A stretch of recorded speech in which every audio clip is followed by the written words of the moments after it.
All right, moving on. We brought you this story when it first broke. Faced with a budget deficit of more than $6 million, the cash-strapped city of Orange, New Jersey, was forced to lay off public employees. Now, a compromise has been reached with the help of federal money.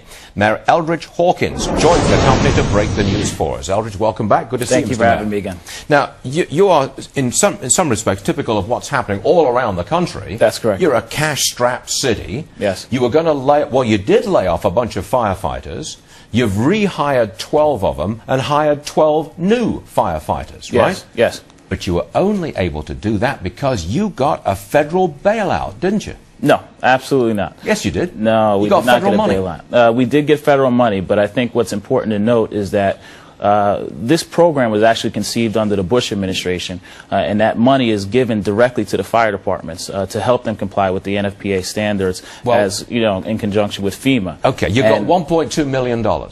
Yes. So you've hired these guys back. Well, hired some new guys. It's important to know, too, as well, that that grant money is not hiring our first 12 back. In order for us to move the department forward, we had to get the unions to submit or concede certain concessions. And through partnership, we were able to do that. And that's why we had the 12 firefighters rehired. So in essence, that grant served as almost leverage to get the unions to come to the table. Well, what are you going to do when the $1.2 million of federal money runs out? Well, we'll do the same thing that we did just this time. You go back to the federal government? No, we'll go back to the unions and say that if need be, we need more concessions. And as always, we will continue to try and bring new ratables into the city to offset our tax base. Well, okay, supposing you don't bring new ratables in. That's a difficult prospect. Well, I would agree it's a difficult prospect because we are bringing them in. On a regular basis, we have expanded our redevelopment base and continue to expand 1 year from now, you've got to go back to the firefighters and the cops and you've got to say, give me back more.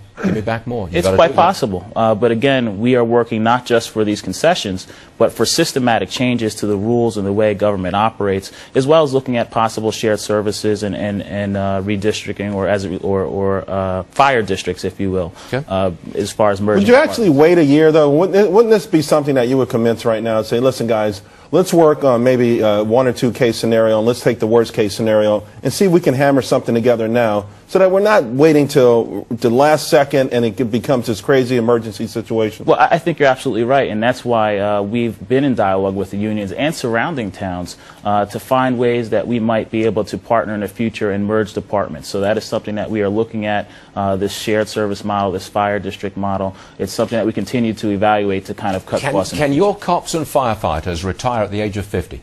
I believe it's 55. Okay, 55, or after 20 years of service? 20 years or 25 years of service. And when they retire, do they get 90% of their last year last year's pay?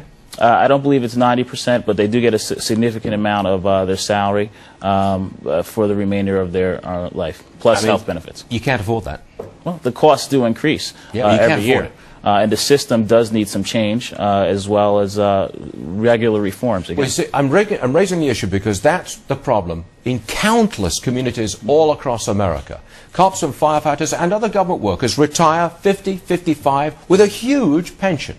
Now, looking forward, there's no way you can afford it. Well, you know, we do the best we can. The City of Orange has been very aggressive with our redevelopment strategy, again, to help broaden that tax base. But that is not it alone. It's not just the reforms. It's not just the unions. It's not just the redevelopment. It's all these things working in tandem with each other to move forward for a positive solution. Are you going to tell these guys, if you don't give back a whole lot of money, you get laid off again?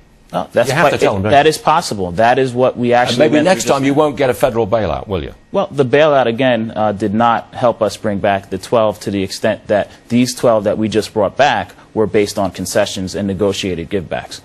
Eldridge Hawkins, Mayor of Orange, New Jersey, you argue a good line, sir, and we appreciate you being with us. Well, the truth is a beautiful thing. Oh, that was good. Yes.